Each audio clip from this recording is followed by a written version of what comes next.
설득할 때 거부 반응을 긍정적으로 받아들여라. 사람의 마음을 사로잡을 때 설득의 과정을 거치게 되는데 이때 가장 염두에 둬야 될 것, 중심, 메인 포인트 이게 뭐냐면은 이 설득에 대한 상대방의 거부 반응입니다. 설득을 하려고 그러는데 이 거부 반응이 나타났을 때 이 알레르기 반응을 나타내면 큰일 나겠죠. 근데 그런 거부 반응을 당연한 거라고 생각해야 된다는 거예요. 처음부터 자신의 말에 상대방이 순순히 어서 오십시오 하고 이렇게 환영한 게 아니다. 호의적인 반응을 보일 거라는 안이한 생각을 하면 안 되고 이 설득이라고 하는 것은 많은 장애를 헤쳐나가야 하는 힘든 과정의 연속이다. 이런 생각을 가지고 있어야 됩니다. 사람들은 되게 남의 존재나 생각에 대해서 배타적이고 자기에게 이 상대방의 생각이 유입되는 것을 거부한다는 거예요. 거부. 이 사람의 그 마음속에 이 거부, 반항, 그런 의식이 있기 때문에 이 설득에는 테크닉이 필요하다. 응? 기술을 걸어라. 그 씨름에서 기술을 걸어서 상대방을 넘어뜨리듯이 설득에 기술이 들어가야 됩니다. 테크닉이. 그러니까 설득을 하다가 장애가 생겼다. 그럼 실망하면 안 되고 실망했다. 이건 벌써 아마추어죠. 벌써 이거는 티가 확 나는데 설득하는 과정에 장애가 생겼다. 실망하지 말고 그 장애의 원인이 무언가를 잘 분석해서 문제가 무엇인지를 먼저 빨리 이해를 해야 됩니다. 자, 그래서 설득하고자 할 때 정면 승부에 집착하지 말고 설득할 때는 장애 요인이 생기는 것을 당연하게 생각하고 거기에 대해서 마음의 여유를 가지고 관용의 자세를 가져라는 거예요. 그리고 설득을 하려는 그 상황에서 장애가 생겼다. 상대방이 반항을 한다. 트집을 부린다. 이랬을 때는 그 장애를 자신에게 유리한 쪽으로 만들어 가야 됩니다. 그러니까 사사건건 시비를 가리는 태도, 이게 따지고 든다고 그러죠. 왜 보통 보면 까다롭게 사사건건 시비를 가리는 태도가 이게 역효과를 나타낸다는 거예요. 역효과. 그래서 이 궁극적으로는 설득의 기회를 망쳐버린다는 거. 최종 목표는 설득을 해서 상대방의 마음을 사로잡는 건데 그 중간에는 뭐 자기가 예측 못할 일들이 많이 생겨납니다.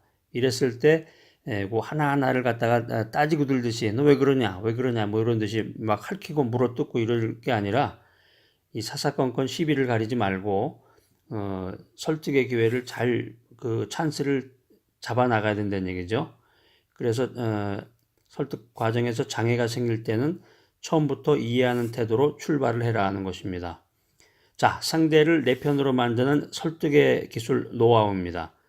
상대가 자신의 우월함을 충분히 나타낼 수 있도록 분위기를 잡아가고 상대의 능력을 인정해주고 우월감을 충분히 표현할 수 있게 한 다음에 말문을 열게 되면은 이야기, 대화를 나누게 되면은 good result, 좋은 결과를 얻을 수 있다. 자, 직설법으로 공략하라. 직설법, 직설적인 표현 방법으로 공략하라. 우리가 대화할 때 많이 하는 말 중에서 논점을 빗나가지 않는 이 직접적인 말이 상대방에게 아주 강한 임프레션을 줄 수 있습니다. 말을 화려하게 하는 것보다도 한마디 직접적인 표현이 상대방을 설득하는데 아주 효과적이라는 걸 우리가 경험상 사회생활을 통해서 우리가 잘 할 수 있는데 우리 살아가는 이 현대사회가 아주 급변하고 있습니다. 현대사회는 급변하는 이 지식정보혁명의 시대인데 이 생활환경이 빠르게 변환되는 거죠. 생활환경이 너무나 빠르게 변하기 때문에 사람들이 점점 간단 명료한 말을 선호하게 된다. 그러니까 한마디로 뭐냐? 결론부터 얘기해라. 그러잖아요, 보통.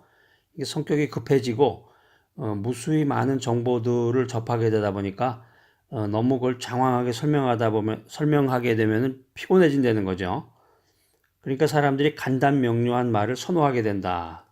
그냥 너저분하게 막 이런저런 얘기 하게 되면 이게 분위기가 벌써 이상해진다는 거예요.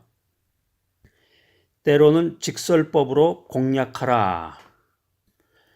우리가 보통 대화할 때 이 일상적인 대화가 보통 설명형으로 이루어졌는데 어떤 사실을 한 가지 이야기할 때 이 줄줄이 사탕 같이 그냥 쭉 나열해 가지고 말해야 상대방이 내 말을 쉽게 이해할 거다. 이런 잘못된 생각을 갖고 있습니다. 그런데 빈 수레가 요란하다 이런 말처럼 겉모습이 화려할수록 이 알맹이가 없다는 거예요. 겉모습이 화려할수록 알맹이가 없다. 우리가 이제 어떤 선물 같은 걸 받았을 때도 포장지는 화려한데 포장지를 뜯고서 그 알맹이를 보면은 실망하는 경우가 있잖아요. 그러니까 겉모습이 너무 화려해도 허탈감이 온다는 거죠. 상대방과 대화를 나누고 상대방에게 무언가를 부탁하고자 할 때 그냥 단도직입적으로 직접적으로 그냥 도움이 필요하다 이렇게 얘기하는 게 어떤 때는 효과적일 수가 있습니다. 상대편을 내 편으로 만드는 설득의 기술 노하우입니다. 이게 설득에 장애가 생기는데 설득에 장애가 생기는 건 당연하다고 생각하라고 그랬죠. 설득에 장애가 생겼을 때 장애의 원인을 분석해서 무엇이 문제인가 이걸 빨리 파악해야 됩니다. 이때 장애가 생겼을 때 막 흥분을 해가지고 아니 내가 얘기를 하는데 왜 이렇게 시비를 걸까 이러면서 막 흥분을 하게 되면 이게 삼천포로 빠지는 건데 흥분하지 말고 사사건건 시비를 가리지 말고 이렇게 되면 역효과가 난다 그랬죠. 사사건건 시비를 가리려는 태도는 오히려 역효과를 낸다. 그래서 설득의 기회를 망쳐버릴 수 있다. yes라는 대답을 이끌어낸다. yes, no 하는데 yes라는 대답을 이끌어낸다. 그래서 사람들과 이야기를 할 때 다른 사람과 이야기할 때 상호 간에 의견 차이가 있는 문제가 있습니다. 서로 간에 이제 뭐 똑같은 생각만 할 수는 없을 테고 상호 간에 의견 차이가 있는 문제는 가급적이면은 처음부터 꺼내지 말아라는 거죠. 그러니까 서로의 의견이 일치하는 것부터 먼저 이야기하는 게 좋습니다.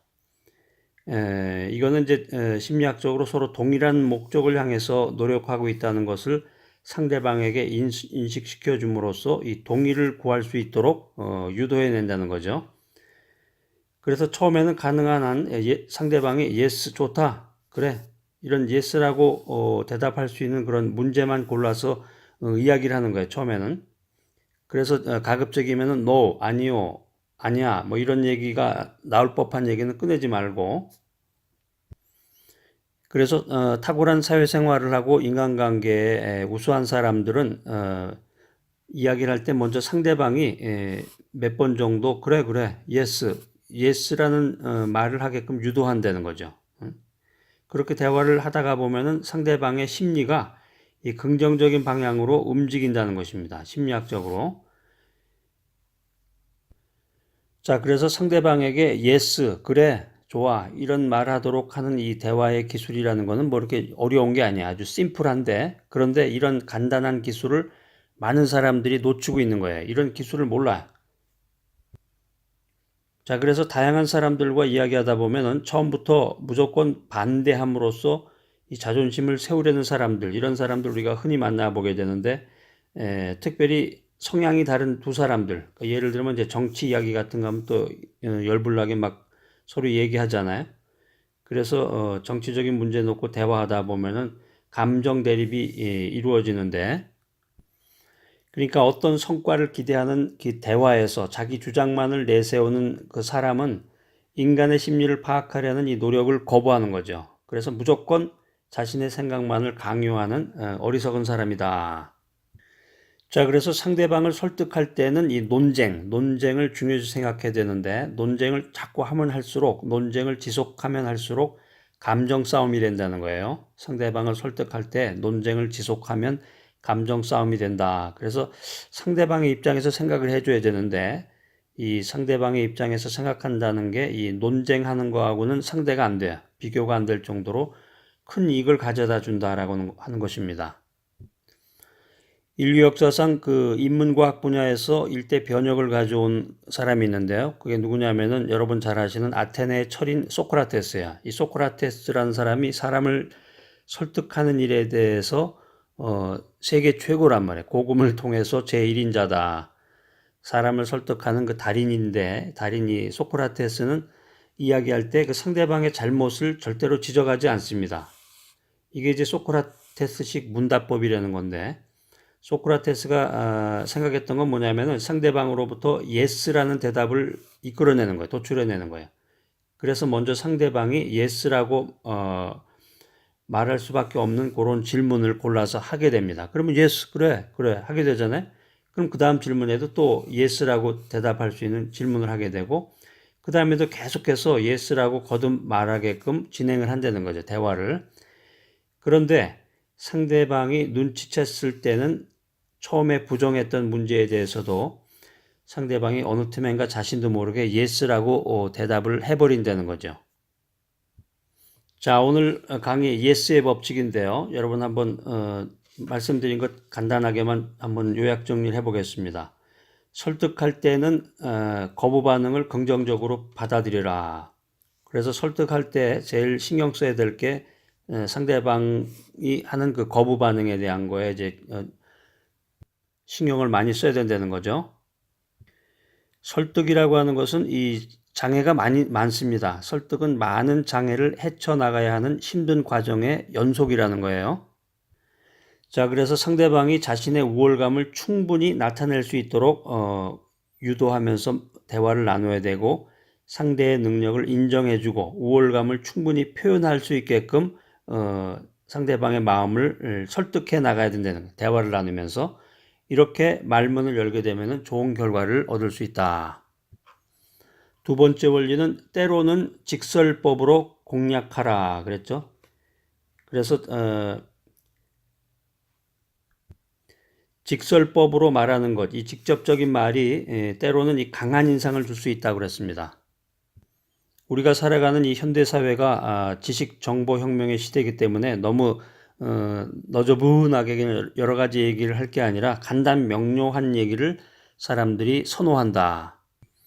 그래서 빈수레가 요란하다 이런 속담처럼 너무 화려한 그런 미사여구만 사용할 게 아니라 때로는 직접적인 이야기를 상대방에게 하는 것이 아주 효과적이라는 것입니다. 설득에 장애가 생겼으면 이 장애의 원인을 분석해서 무엇이 문제인지를 빨리 파악을 해야 됩니다. 그래서 이 설득의 대화를 나누다가 설득을 하게 될 때 설득에 장애가 생겼으면은 막 흥분해가지고 이럴 게 아니라 사사건건 또 시비를 가릴 게 아니라 그렇게 되면 역효과가 난다 그랬죠. 그래서 장애 원인을 분석해서 무엇이 원인인지 잘 파악하고 흥분하거나 사사건건 시비를 가리는 태도는 역효과를 내서 설득의 기회를 망쳐버릴 수가 있다. 요거 아주 주의해가지고 상대방하고 얘기할 때 신중하게 그 프로페셔널한 그런 태도를 취해야 됩니다. 자, 그 다음에 세 번째 원리는 yes라는 대답을 이끌어낸다. 그래서 사람들과 이야기 나눌 때 상호 간에 의견 차이가 있을 때 가급적이면 처음부터 의견 차이 있는 얘기를 꺼내지 말아라는 얘기죠. 처음에는 가능하면은 상대방이 yes라고 말할 수 있는 문제만 골라서 이거 좀 지혜로워야 되겠어요. 미리 준비를 해야 되겠죠. 이야기하는 게 좋다. 동서고금을 통틀어서 세계 최고의 설득의 최고 전문가 누구라 그랬습니까? 예, 소크라테스.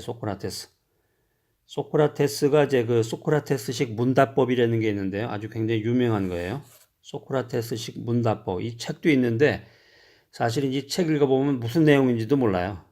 굉장히 그 예화 중심으로 해가지고 쭉 그게 이제 전개가 되어 있는데 그 책을 읽고 그 내용을 읽고 나서 거기에서 어떤 엑기스나 그 법칙을 발견해낸다는 것이 시간도 많이 걸리고 쉽지 않습니다. 근데 오늘 이 시간에는 뭐 그냥 한마디로 중요한 것만 가르쳐 드리는 건데 이 소크라테스식 문답법에 보면은 그 소크라테스가 그런 고도의 그 테크닉을 사용한 거죠. 소크라테스는 결코 상대방의 잘못을 지적하지 않고 계속 yes라는 대답만 이끌어낸다는 거예요. 그러다가 보면은 상대방이 거절이나 거부, no라고 대답할 것도 자기도 모르게 그 yes의 그 물결에 휩쓸려 간다는 거죠. 자, yes의 법칙. 여러분들 설득할 때 거부 반응 나타날 때 알레르기 반응 나타내면서 막 흥분하고 막 그러지 마시고 거부 반응을 긍정적으로 잘 받아들이시고 상대방이 자신의 우월감을 충분히 나타낼 수 있도록 이 분위기를 잘 반전시키고 잘 이끌어가서 여러분들 만나는 사람, 고객, 또 인간관계 가질 때 사람의 마음을 확 사로잡는 설득의 달인 yes의 법칙을 이루어 나가는 인간관계의 달인이 되시기를 바랍니다.